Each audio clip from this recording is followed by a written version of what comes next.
வாங்க, அனைவருக்கும் வணக்கம். இன்றைக்கி என்ன செய்ய போகிறேன்னா பூண்டு சட்னி. என்னோடய ஸ்டைலில் நான் எப்படி செய்கிறேங்கிறத பார்க்க போகிறோம். வாங்க. பூண்டு 4 கட்டை உடிச்சு வச்சுருக்கேன்.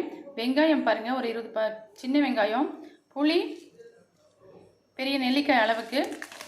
வரமிளகாய் 6 வரமிளகாய் காரத்துக்கு ஏற்ற மாதிரி எடுத்துக்கலாம்.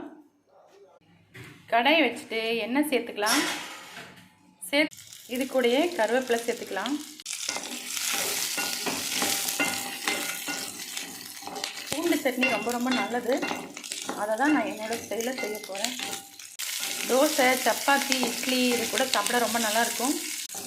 இதோ ஓரளவுக்கு வதங்கிடுச்சு. இதில் என்ன ரிஸ்க் அப்படின்னு பார்த்தா, இந்த பூண்டை உரிக்கிறத மட்டும்தாங்க கஷ்டம். மற்றபடி சட்னி டேஸ்ட்டாக இருக்கும்.